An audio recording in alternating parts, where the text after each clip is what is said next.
por la vida de nuestra hermana Ángela, Señor Jesús. Te rogamos que la gracia tuya esté visitando, Padre mío, ahí donde estás, Señor. Rogamos también, Padre Santo, por la vida de nuestra hermana Ginda, Señor Jesús, que la gracia tuya le ministre. Asimismo rogamos, Padre Santo, que el amor tuyo nos cubra, Señor. Sé que tienes un pueblo grande, Señor, mas como hombre y como pastor, Señor Jesús, me has puesto juntamente con este grupo. Y te ruego por aquellos, Señor Jesús, pero también te suplico por cada uno de mis hermanos y hermanas, de los que estamos en este lugar, Señor Jesús. La gracia tuya se mueva en cada hogar, en cada familia, en cada padre, en cada madre, en cada siervo, Señor Jesús. Aquellos, Señor Jesús, que han sido heridos por el Señor amado, los dardos del enemigo, te ruego les levantes, les fortalezcas, Señor Jesús, y les traigas y los congregues, Señor Jesús, en tu rebaño, Señor. Padre, te ruego que ahora hables a mi vida una vez más a través de tu palabra. Te ruego le hables a estos que hoy también han venido a esta casa de oración. Son mis hermanos y mis hermanas. Te ruego le hables también a aquel que ha de escuchar este mensaje, Señor Jesús. Penetra con tu presencia y ministranos. Habla, que tu siervo y tu pueblo escuchan y oímos, Señor. Dirígenos en el nombre de Jesús. Amén y amén, Señor. Gracias. Amén. Tome su asiento, por favor.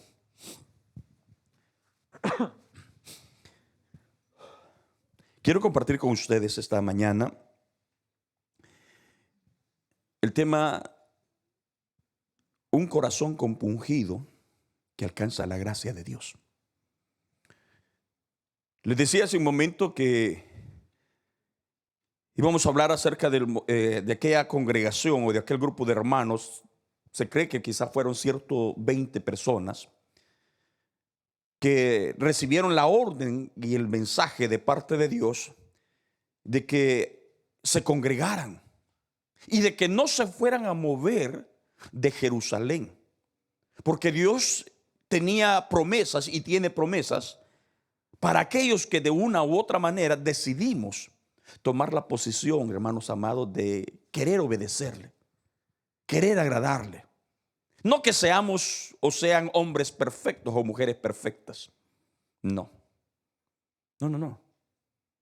Usted va a encontrar que a pesar de que estos hombres y mujeres deciden consagrarse, guardarse para Dios, en algunos momentos son exhortados. Y son exhortados a través de la palabra para que ellos, conforme van creciendo y van desarrollando su vida, puedan ir tomando la determinación de quitarse algunas cosas que han adquirido en el mundo. Y ese es un ejemplo para ustedes y para mí. Por eso ustedes, si leen la escritura, va a encontrar como de repente el mismo apóstol que está predicando en este pasaje, más adelante es exhortado.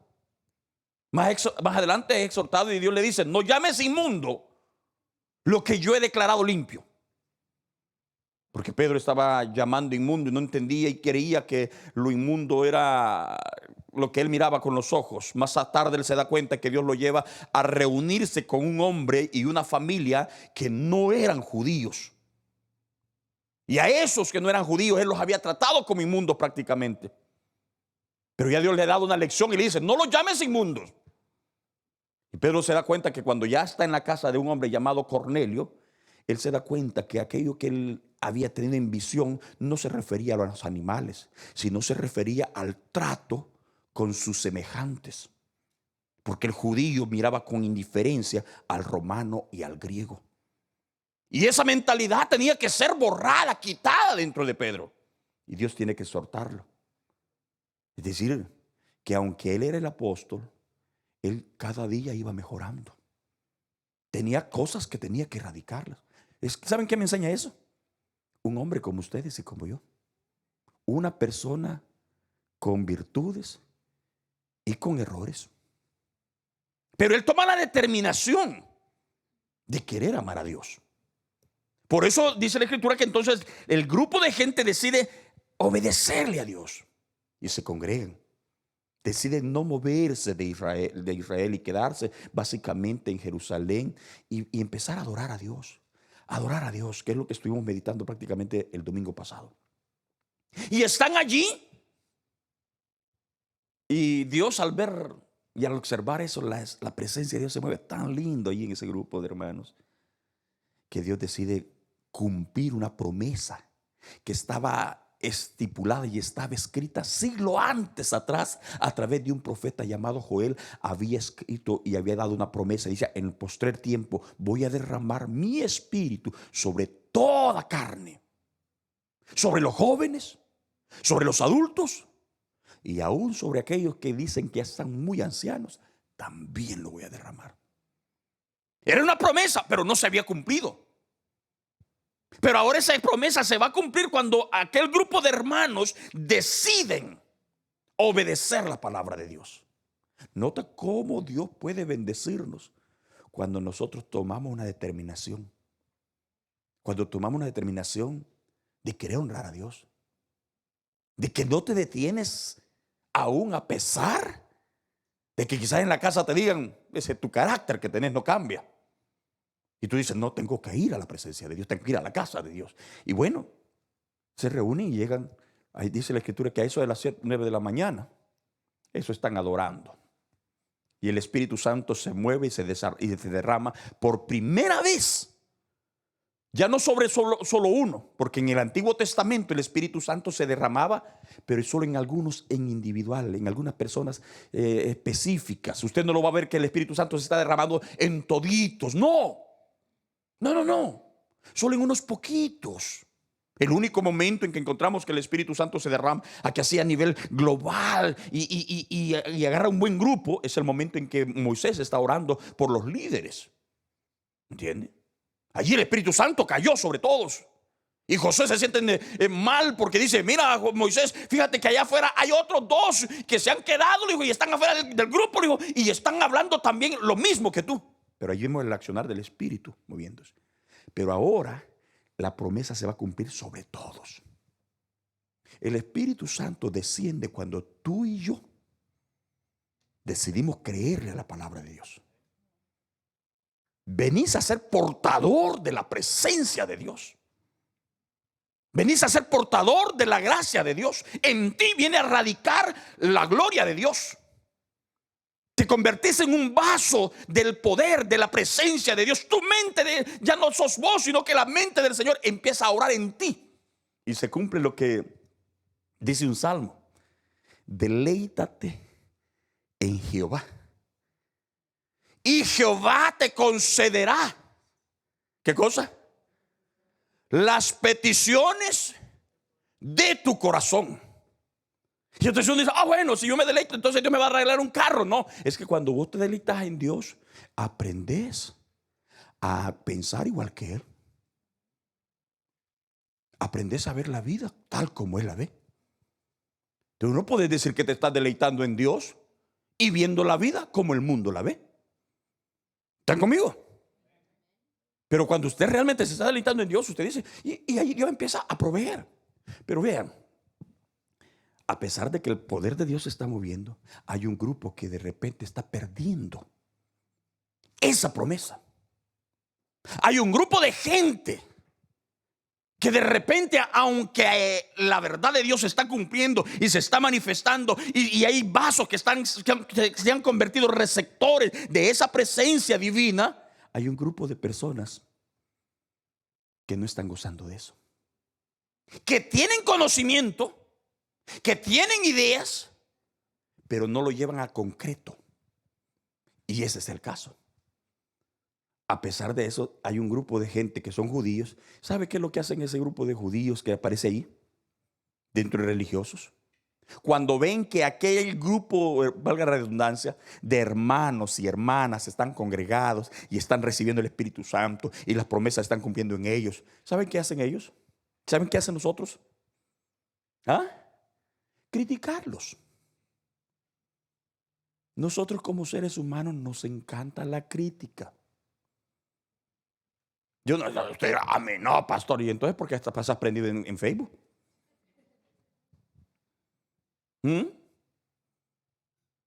Como seres humanos somos dados a la crítica, a ver los errores de los demás, a ver la falta de los demás. Eso no como que nos emboba, como que nos encanta demasiado. Entonces está ese grupo y empiezan a criticar. Lo primero que dicen, empiezan a censurar la conducta. Dicen, estos están de mañana y están borrachos ya. Ya se pusieron borrachos. Noten qué fácil ese grupo de gente. ¿Por qué, mire hermano, por qué no criticaban a los demás que andaban en la calle? ¿Saben quiénes decidieron criticar? Al grupo que estaba adorando. Al grupo que había tomado la determinación de estar acá. Fíjate que eso continúa todavía hoy día. El mundo siempre va a estar criticando a la iglesia. ¿Cuál es su pensamiento? Alguna vez me dijeron, en algún momento me dijeron mis hijos, a mí me gusta la iglesia, pero siento que somos muchos, me lo dijeron en inglés, no recuerdo la palabra judge o algo así, no recuerdo cómo fue que se dice la palabra. Como que juzgamos demasiado, como que criticamos mucho. Y yo le dije, es verdad, la iglesia es linda, pero la crítica la sentimos, porque muchas veces la palabra siempre nos va a criticar nuestra vida. Nos va a señalar, nos va a decir esto no está bien. Y cuando tú te reúnes en la casa de Dios, vas a sentir que hay cosas que te cortan. Vas a sentir que la palabra te dice, mira, esto es contigo, esto no es con la otra chismosa, esto es con vos. Esto no es con la otra maliciosa, esto no es con el otro pleitisto, este no es con el otro borracho, es con vos. Y es lógico que uno entonces cuando llega a un lugar aquí así y la palabra se expresa y te dice, mira, cambia esa actitud, mira, empieza a consagrarte, mira, empieza a tratar bien a tus hijos, mira, empieza a tratar bien a tus mujeres, mira, empieza a tratar bien a tu marido, ya no seas tan tóxica. ¿No?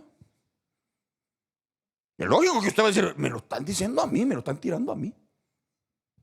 Por eso es que la iglesia por lo general es criticada. Pero algunas veces como iglesia nos vamos al extremo. ¿Entiendes? Porque ya no critica, ya no se expresa la palabra, sino que somos nosotros los que le ponemos pimienta y sal. ¿Me entiende? Un poquito de picante para que sepa rico, dije. Pero allí es donde lo hacemos mal. Pero aquí hay un grupo de gente que está criticando a esos. Pero en esa crítica uno siempre critica lo que uno quiere hacer. Lo que uno no tiene. Lo que uno no posee. ¿Ve? Ojos verdes se puso ya hoy aquí en Facebook. Dice, no tiene ojos verdes, dice, pero se le ven bonitos, ¿verdad? Uno siempre critica lo que uno quiere tener. Por eso usted va a encontrar que muchos cristianos a veces criticamos o critican, censuran y dicen, ve, miren ese con la falda corta enseñando todo. Se aparta del evangelio y usted le encuentra enseñando todo. Lo que criticaba es lo que quería hacer. ¿Me entiende? Pues mire, ¿por qué no se cubre la cabeza? Dice, no, es que yo no. Bueno, entonces yo tampoco, dice. Lo que criticaba es lo que quería hacer. Entonces uno tiene que tener cuidado. ¿Me entiende? Por eso es que a mí me gusta cuando de repente Moisés exhorta a Josué. Y le dice, ¿qué? ¿Tienes envidia tú? Le dijo. ¿Tenés envidia de esto? Le dijo. Quiera Dios que Dios derrame también su espíritu sobre todo, le dijo. Porque uno, mire, por eso es que, mire, entre mejor usted aprendemos a cerrarnos la boca, mejor vamos a vivir, hermanos. Mejor. Entonces vean ustedes el espacio acá. Hay un grupo de gente que empieza a criticarle. Pedro cuando observa eso y le llegan a los oídos, Pedro le dice, hey, ustedes no saben lo que se están perdiendo. Ustedes no están criticando y están diciendo que estos 120 son borrachos y que se han embotado y que tan temprano han decidido volver a la fiesta como el mundo lo hace y que están emborrachando. Y no es así, les dice. Lo que sucede es que están perdiendo, les digo. Ustedes están perdiendo una de las promesas que es para todo hijo de Dios. Para todo aquel que cree en el Hijo de Dios. Para todo aquel que cree en Jesucristo. Hay una promesa. Bueno, no una, hay cientos de promesas prácticamente. Que son nuestras. Que las podemos hacer nuestras, que las puede hacer suya.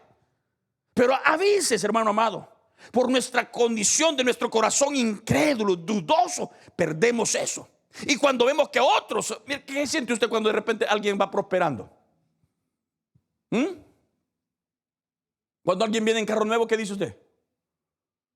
Yo, oh, ya se endeudó. A ver cómo le hace para pagar. ¿Y a usted qué le importa si él tuvo la valentía, los pantalones, la falda de meterse y agarrar eso? Mejor felicítelo. Pero no. ¿Y qué deuda la que agarró, verdad? ¿Y cómo le va a hacer? ¿Y qué le interesa? ¿Está dispuesto usted a ayudarle? Pero uno es bien atrevido, terco en cierta manera. Entonces, fíjate, estos observan de que hay un grupo que está en euforia, con gozo, y ellos están criticando. Pero Pedro dice, ustedes se están perdiendo de algo que podrían tener también. Pero ahora tiene que expresarle la palabra. Y cuando les da la palabra, miren, la palabra que Dios pone en los labios de Pedro es expresar de que sencillamente Dios es fiel. Pero que esa fidelidad, a pesar de que se muestra, no se lleva a concreto cuando la actitud tuya, mía, como hombre, como mujer, como ser humano, es una actitud torpe. Esas promesas no las disfrutamos a veces. Y estos judíos están en ese problema. Pensando en eso, el Espíritu Santo me llevaba a poder ver cómo a veces, miren, quiero ver primero este año que estamos finalizando. ¿Qué decimos nosotros de este año? ¿Qué hemos aprendido nosotros de este año? ¿Qué originó este año 2020? ¿Cuál ha sido tu expresión? ¿Estás contento por este año que pasamos?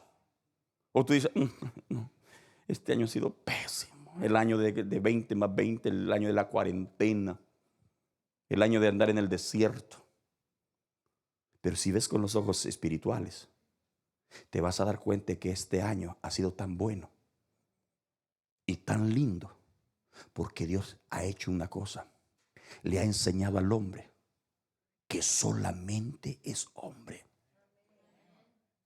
Que por muy grande que se sienta, Él tiene el poder.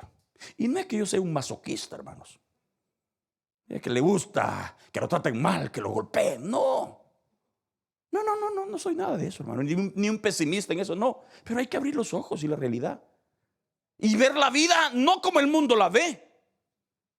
Ustedes son hijos de Dios, somos hijas de Dios, hijos de Dios, siervos de Dios. Entonces debemos de aprender a ver la vida. ¿Como quién? Como Dios la ve. ¿Me entiendes? Si tú ves la vida como Dios la ve, vas a encontrar que todo tiene un proceso y todo tiene un propósito y todo tiene una bendición. Y vas a encontrar que realmente todas las cosas nos ayudan para bien. Pero si la ves como el hombre común y corriente, como el hombre carnal, vas a encontrar, hermano amado, puro lamento, pura desgracia. Ahora yo quiero preguntarte una vez más, ¿cómo estás viendo la vida como iglesia? Como hijo de Dios, como hija de Dios, ¿cuál es la expectativa? Si ves la vida como ser humano, te entiendo que haya lamento, que haya congoja y que digas, ay hermano, yo perdí fulano, perdí a mengano, perdí a sutano y me llegó esto y me llegó allá, no gané mucho. Esto es lógico que estés pensando así. Pero si la ves como hijo de Dios, te vas a dar cuenta que Dios te metió en el proceso de la purificación a fin de que tu fe sea más valiosa como el oro. Pero si no la vemos como hijos de Dios, es lógico. Es lógico. Vamos a estar como este grupo de hombres criticando, censurando, lamentándonos y diciendo, tan de mañana se han reunido para emborracharse. Pedro dice, no. Es que hay gente que piensa que nosotros, hermano amado, no trabajamos. Es que hay gente que piensa que quizás tú no te cansas. Es que hay gente que piensa que quizás tú no tienes hambre. Hay gente que quizás piensa que tú tienes el dinero de sobra, porque vienes a la iglesia, porque hace un esfuerzo. Y cuando tú les preguntas, ¿pues usted por qué no fue? Y ellos te dicen, no, es que yo estoy cansado, es que yo trabajo toda la semana. ¿Y usted qué cree? ¿Que nosotros somos haraganes? ¿Que somos mantenidos? ¿Ah? ¿Que somos aquellos que nos levantamos, hermano amado, allá hasta que de repente el gallo se aburrió y fue a brincar encima de uno? No. Pero si hay algo que el Hijo de Dios tiene, es que ha entendido la palabra de Dios. Estoy hablando con los hijos de Dios, hermano amado. Si el Hijo de Dios comprende quién es su Padre, Si el Hijo de Dios sabe quién es su Dios. Si el Hijo de Dios sabe quién es el que lo ha llamado. Y hay una característica en él. Pero a veces hay un montonazo que solamente está criticando como el mundo lo hacía. Entonces Pedro dice, eso no es así. Ustedes se están perdiendo de muchas cosas. Y ese es el punto. Fíjense. Primero, ¿cómo el mundo ha visto este año? ¿Cómo lo estamos viendo nosotros? Primer aspecto, hagamos un análisis de nuestra vida. ¿Qué piensa usted? ¿Lo está viendo usted diferente? ¿O usted está, pastor, usted quiere quitar la realidad? No, yo no quiero quitar la realidad. La realidad es que ha causado dolor. La realidad es que han habido muertos. La realidad es que en algún momento más de algunos de nosotros nos hemos enfermado. Esa es la realidad. Pero en el área espiritual, puedo aprender una cosa. Me ha hecho entender que tengo que afirmarme cada día. Me ha hecho entender que tarde o temprano Dios me puede llamar sin pedirme consentimiento. Me ha hecho entender que tarde o temprano tú vas a estar aquí o no puedes estar aquí. Esa es la realidad. Entonces fíjate, este grupo de gente, ellos tienen una mentira completamente. Lo segundo que quiero abordar con ustedes es que cuando oímos la palabra de Dios, cuando oímos el mensaje de Dios, ¿cuál es la reacción que estamos expresando ante eso que a veces perdemos? ¿Sabes que Dios quiere que tú y yo disfrutemos cada día, hermanos? A pesar de que estemos más viejitos.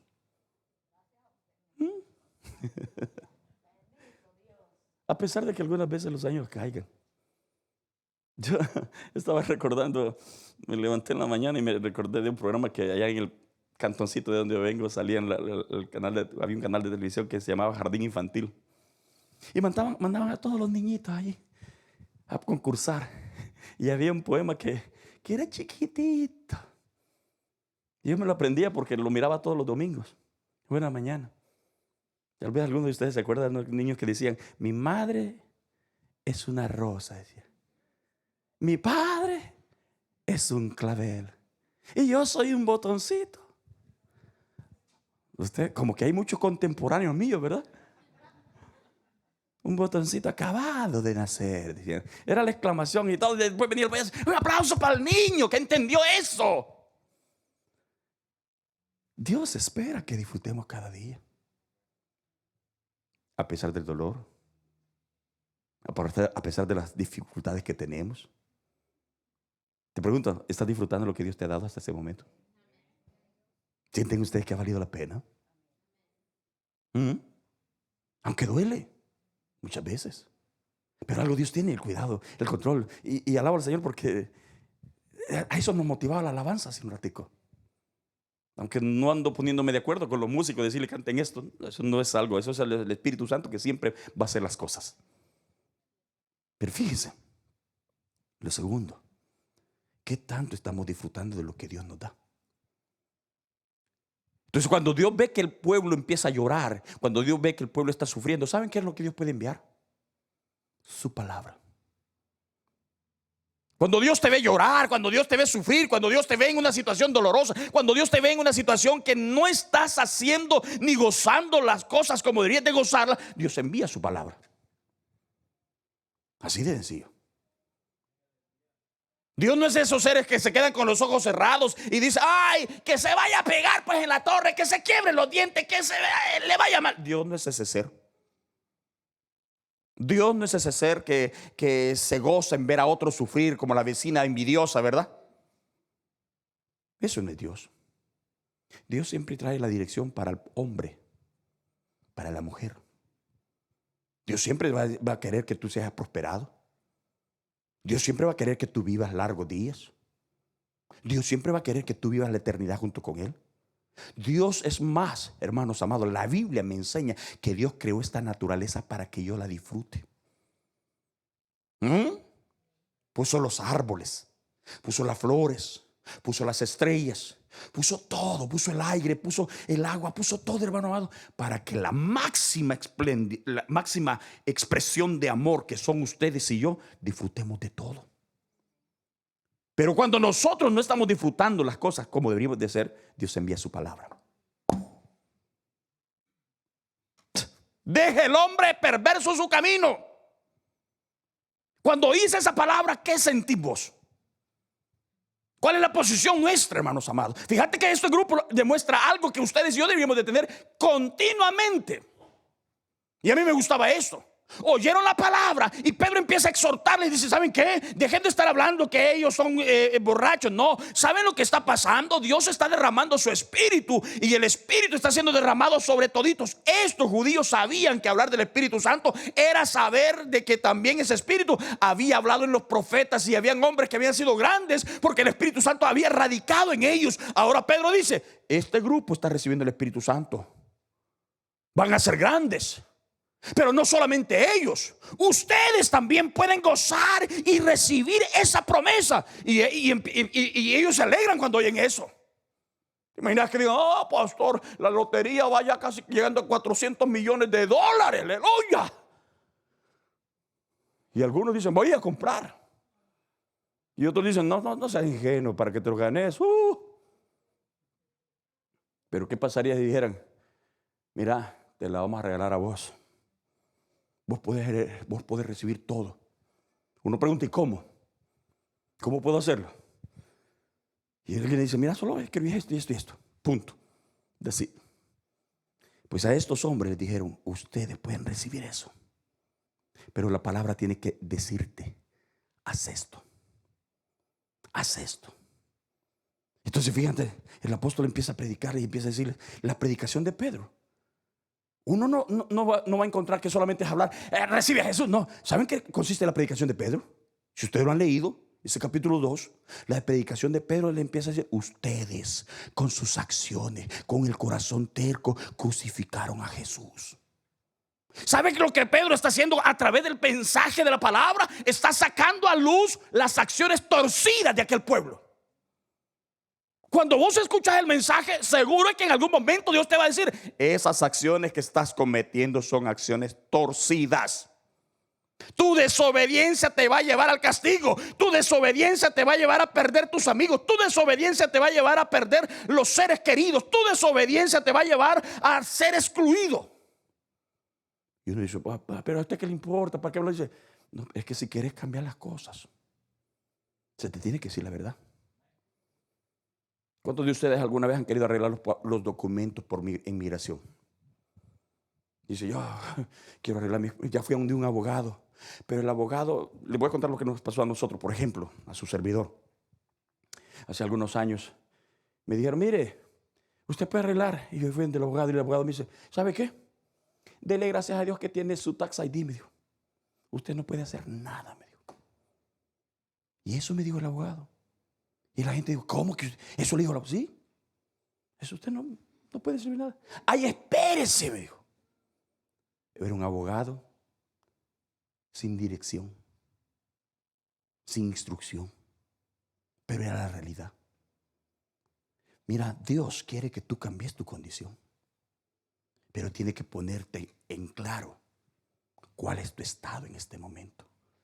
Por eso cuando yo leo el libro del Evangelio de Juan, el Evangelio de Juan dice: el que creyere es salvo, pero el que no creyere ya es condenado. Cuando yo leo porciones así en la Biblia, yo me quedo: Dios mío, eso está duro. En algún momento encontraba hermanos que eran bien directos y me decían, estilo, mejor no digo el nombre de la persona esta, pero decían: mire, si usted está orando y no tiene a Jesús, Dios no le escucha. Y yo decía: ¿cómo es que eso me dicen eso? ¿Por qué me dicen eso? Y ofendía. Pero de repente llegué leyendo la escritura y la escritura dice: Dios a la oración del impío para Dios es abominable. ¿Tú te imaginas? Cuando yo leí eso dije: Dios mío, o sea que si yo vivo una vida impíamente, mi oración ante los oídos de Dios no es muy agradable. La verdad en la palabra es cruda. Es cruda. ¿A cuántos de ustedes les gustaría ir al médico y que los pase engañando el médico? Que te diga el médico, no, mira, esa chibolita que vos tenés allí en el brazo, esa es grasa. Y esta es grasa también.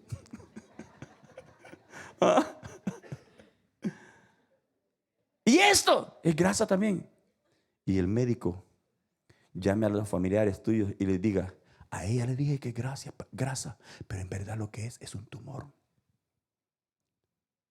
¿Cómo te sentirías tú? Engañada, burlada, burlado. Así es la palabra. La palabra tiene que decirte las cosas tal como son. ¿Me entiendes, hermano amado?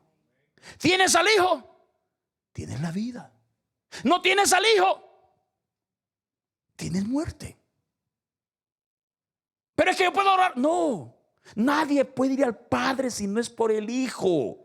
A Jesús Dios puso como intercesor entre tú, entre yo y el Padre. Por eso es que no podemos presentar a otro mediador, aun cuando esos mediadores hayan sido grandes y hayan sido personas que se han consagrado y hayan sido personas santas y que Dios las haya utilizado en gran manera. La Escritura nos enseña, hermano amado, que solo tenemos un mediador. No hay otro camino. Solo hay un camino. ¿Me entiendes? Pero eso a veces no nos gusta. Pero la palabra tiene que ser clara. Hijo, estás bajo pecado. Y Dios al pecado no lo acepta. Por eso Dios envió a su Hijo para librarnos del pecado. Porque si continuamos con pecado en nuestra vida, en realidad lo que nos espera, ¿qué cree que es? ¿Ah? ¿Cómo? Muerte. ¿Cuál creen que va a ser nuestro estado?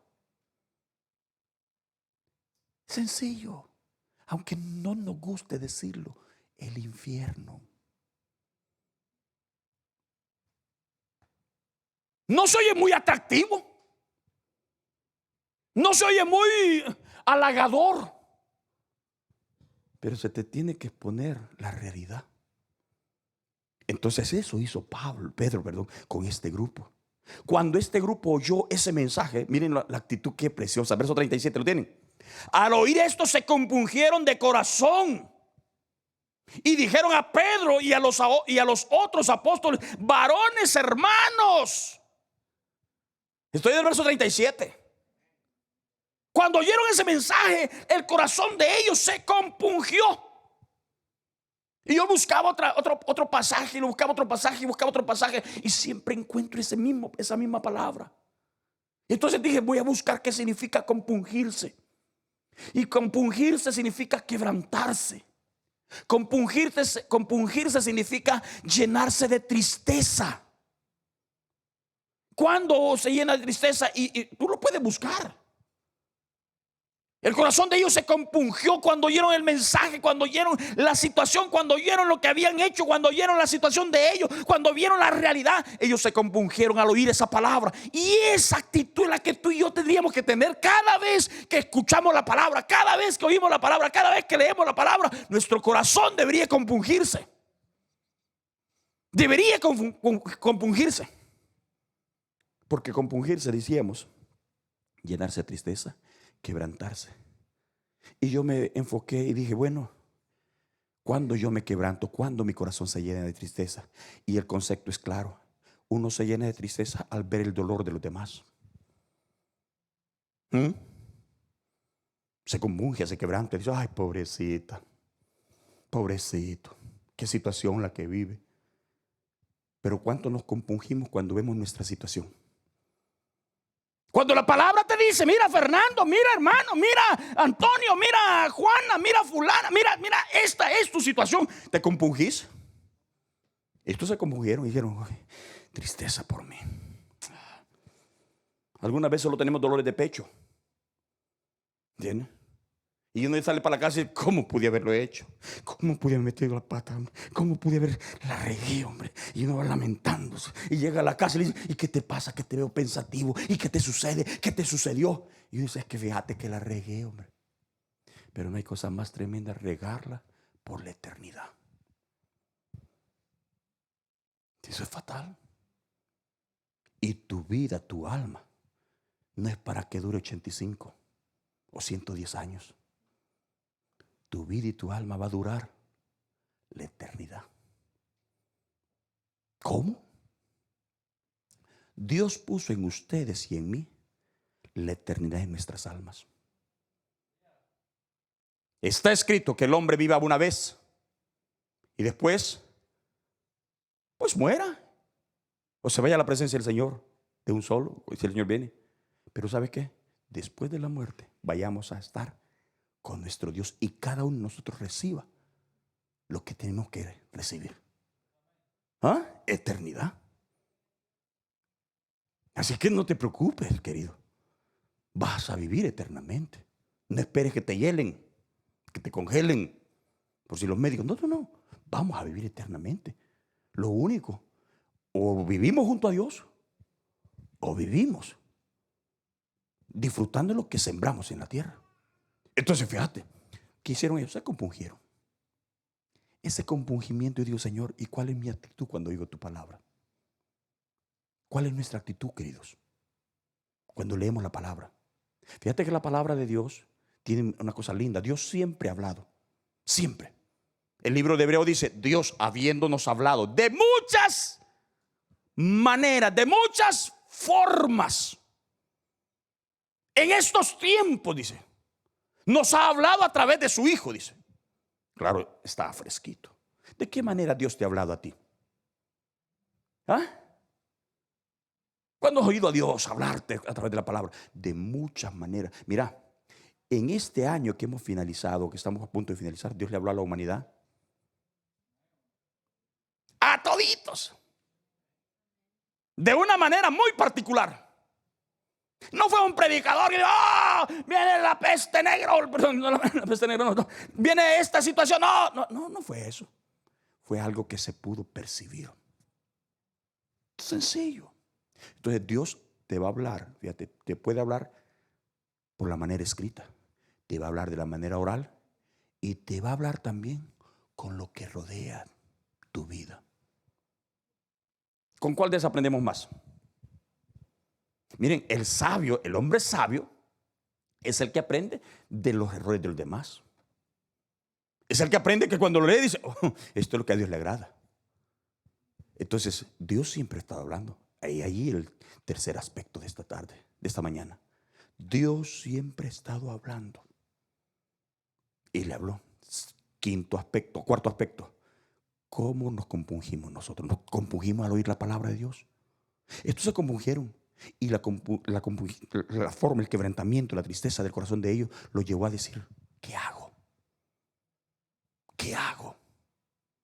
Tú no puedes decir, ay, la palabra me ayudó, si no aprendes a pedir cambio. Tú puedes estar en la iglesia, puedes estar muchos años, pero si la palabra de Dios no te lleva a decir, Señor, ayúdame a cambiar, Señor, ayúdame a transformar eso, Señor, dame la fuerza para no seguir haciendo eso, entonces la palabra está entrándote por aquí y saliendo por acá. Pero si la palabra que oyes genera en tu corazón un compungimiento y te dice, no, esto no está correcto, y Dios te dice, eso no está correcto, entonces y tú empiezas a decir, Señor, ¿qué hago? Ya me dijiste eso. Cuando uno sabe que algo está incorrecto delante de Dios, uno no puede estar tranquilo. Y uno se va a la cama, uno se acuesta y uno dice, ay Dios, no pude dormir. Es que hay algo que necesitamos corregir. Hay algo que necesitamos arreglar. ¿Van conmigo? Entonces noten ustedes como ese compungimiento de estos hombres los lleva a decir, ¿qué tenemos que hacer? ¿Qué tenemos que hacer? El compungimiento me lleva a analizar mi vida. Hay un ejemplo que a mí me gusta, está en el libro de Romanos. Si usted quiere buscarlo rápidamente, sé que el tiempo va corriendo. Romanos capítulo 7, por favor, búsquenlo. Adelantito del libro que está ahí. Romanos capítulo 7. Aquí hay un hombre que se compunge al ver la realidad y al ver su corazón. Capítulo 7, verso 24. Del libro de Romanos.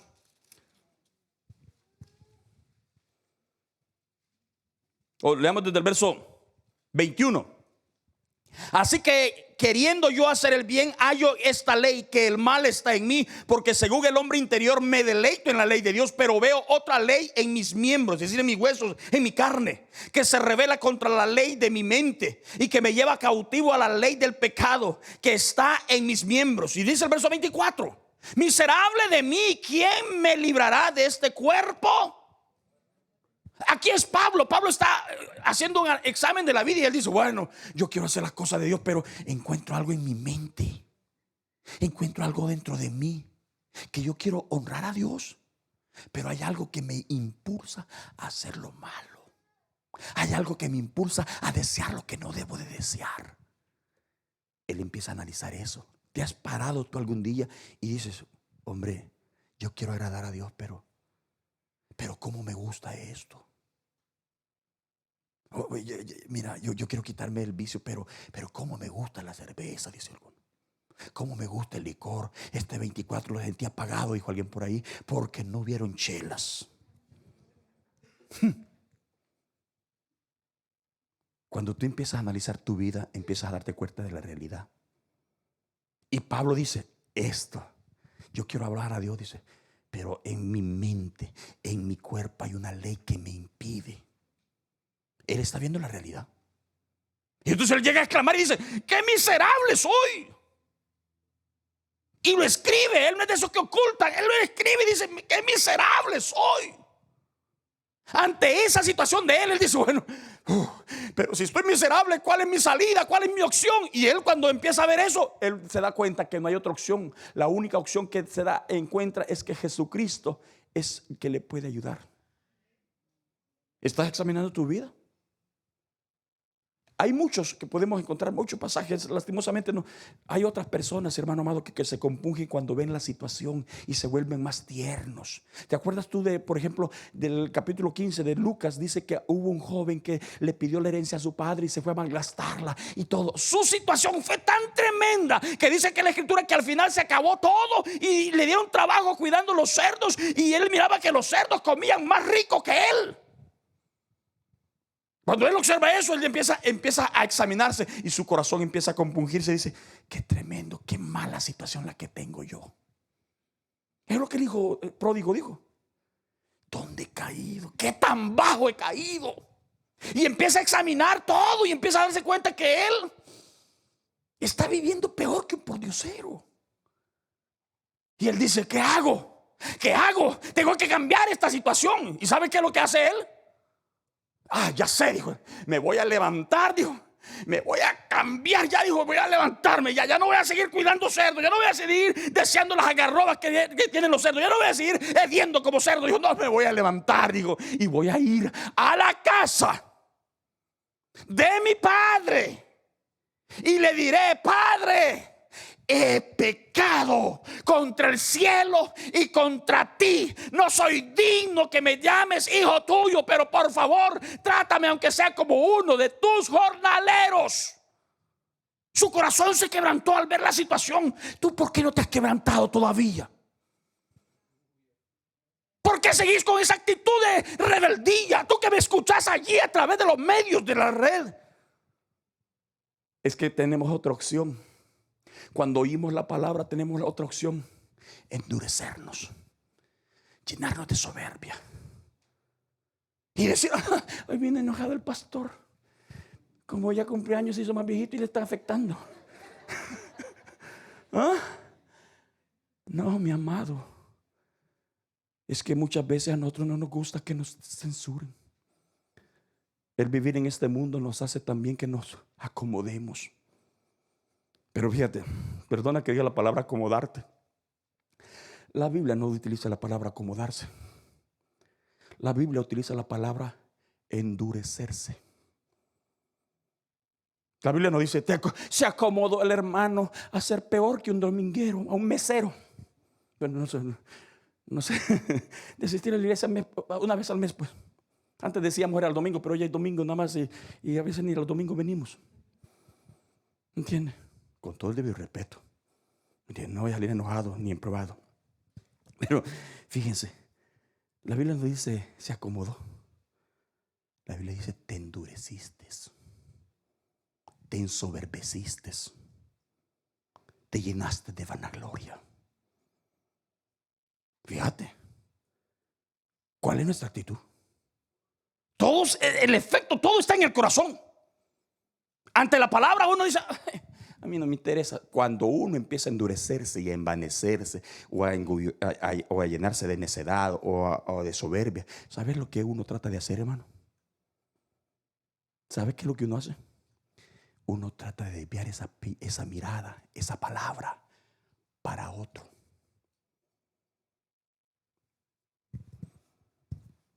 Miren fulano, miren amigo, ¿por qué me dicen a mí eso? ¿Te has dado cuenta lo que decimos como hijos en una casa cuando el padre nos llama la atención? ¿Y por qué me lo dice a mí? ¿Ah? ¿Por qué no se lo dice a fulano? ¿Ah? Claro, a mí sí me lo dice, porque como no me querés, como yo no soy tan inteligente, a aquel sí lo dice, a él sí no le dice nada, ¿verdad? A mí sí, claro, claro. Al patito feo todo le cae, al perro flaco hasta las pulgas lo escogen para casita. Lo que uno sucede es que uno trata de desviar la mirada siempre. Siempre. Fíjate. Y te podría poner ejemplos también. Ejemplos, de un montón. Los traje, pero por causa de tiempo no los alcanzo a leer. Entonces, ¿cuál es nuestra actitud cuando oímos la palabra? Fíjate que al final de este año uno dice, bueno, gloria a Dios, los hermanos, vamos a asistir más a la iglesia. La hermana Adriana, cuando estábamos, que llegamos un momento, me mandó un video y dice, hermano, mire, hermano. Y me manda un video chiquito y dice, así vamos a estar los hermanos cuando se habla a la iglesia de regreso. Y salían ahí un montón de bailando. Llegó la hora de hacer la fiesta y todos ahí contentos y asistiendo y todo en la fiesta. Cuando abrimos los ojos, fue diferente. Eso era el video, hermana Adriana. ¿Sabes qué generó? Y ha generado también esta situación, que muchos se endurezcan. En vez de crecer en su cercanía con Dios,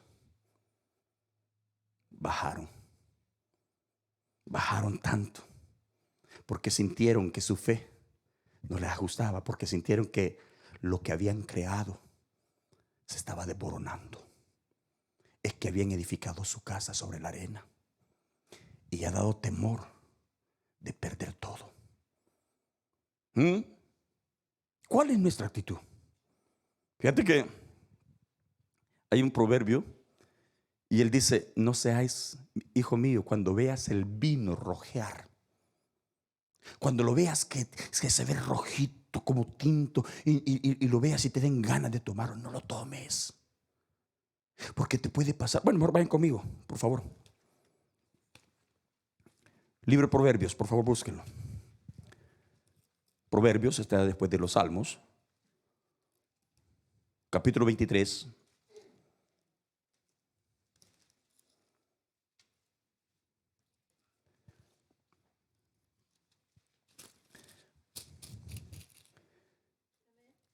Bendito es Jesús. Capítulo 23, versículo 31. ¿Lo tienen? Fíjense, aquí hay un consejo por algo. No mires al vino cuando rojea. Capítulo 23, verso 31. No mires al vino cuando rojea, cuando resplandece su copa, cuando resplandece su color en la copa. Mira lo que te dice. Se entra. Tú que estás diciendo, brindemos, hermano, pero no con sparklings. Que sea puro. Ay, querido, querida. Se entra suavemente, mas el fin como serpiente morderá, y como áspide, es decir, como serpiente venenosa, dará dolor. Tus ojos mirarán cosa extraña y tu corazón hablará perversidades. ¿No han visto un borracho cuando de repente se deja envolver? Empieza a decir, ay, mi mamá se murió, la que me amaba. Pero nunca, si usted observa ese tipo de borracho, nunca valoró a la madre cuando estaba con vida. Solo cuando se emborracha empieza a hablar y uno dice, ya empezó a lamentar. Ay, me dejó la fulana y esa me quería. Pues nunca la valoraste. No les digo porque el tiempo no me gusta, no, porque hay muchos ejemplos. Aleluya, el vecino, la vecina, el fulano, el mengano. Fíjate lo que sigue diciendo. ¿Cómo dice? 34. Serás como el que yace en medio del mar, o como el que está en la punta del mastelero. Y ojo, y dirás, mira la conducta de una persona que está embriagada de este mundo y que está embriagada del vino. Y dirás, me hirieron, mas no me dolió. Me azotaron, mas no lo sentí. Cuando despertare, aún lo volveré. ¿A qué? Eso es algo real, ¿no creen? Pero cuando uno ha prestado oído necio a la palabra de Dios, a uno le puede estar yendo mal. Muy mal. Y estar juzgando y criticando a los demás y sin ver la realidad de uno. Le va mal y no le dice, mire, busque al Señor, vea, fírmese con el Señor. Más después lo va a hacer. Y le va mal, le vuelven a pegar otra bofetada. Y al siguiente día otra vez y otra vez. Es porque no ha analizado su vida. Tenemos, miren, y hay otro grupo de personas que deciden negar la realidad. Hay un hombre llamado Nabal. Le dijeron, Nabal, reacciona, ten un corazón misericordioso. Y Nabal dijo, y a mí que me interesa fulano, dijo. A mí que me interesa mengano, dijo. ¿Quiénes son ellos para que yo me ande preocupando de ellos? Dijo. Cuando de repente él siguió viviendo su vida, dice la escritura, que en una de sus fiestas se le paró el corazón. Se le acabó la oportunidad. Fin del discurso. Queridos, Dios desea que disfrutemos lo que Él ha creado para nosotros. Pero no disfrutaremos lo que Dios ha creado para nosotros si al oír la palabra de Él no nos compungimos y buscamos auxilio y cambio. Lo que te pasó y nos ha pasado este año, veámoslo como ojos espirituales y pidamos al Señor que nos ayude para este 2021. Entonces podrás decir feliz año nuevo. Y si querés cantarlo como José Feliciano, pues ya es cuestión tuya. Pero solamente cuando nosotros aprendemos a escuchar la palabra, a compungirnos y a decir, Señor, ¿qué debo de hacer? Y ponemos una actitud correcta, podremos gozar de todo lo que nos rodea. Mira a tu hermano, a tu hermana. Tú puedes gozar de la amistad, de la presencia, aunque no te hable, aunque sea indiferente, pero puedes gozar de verlo buscando a Dios. Pero cuando tu corazón se llenó de la soberbia, del orgullo, querido, querida, no podrás estar con los que alaban a Dios. Y Dios no desea eso. Amén, hermanos. Si sos cristiano, mire, hay un pasaje en Apocalipsis que dice, he aquí, te llamas rico, pero no te has dado cuenta que estás envanecido, que en realidad eres un pobre. Y ustedes lo pueden leer, es Apocalipsis capítulo 3, la iglesia de la Odisea. Amén, hermanos. Padre que estás en los cielos, gracias por esta hora que nos regalaste. Gracias, Padre Santo, por haberme permitido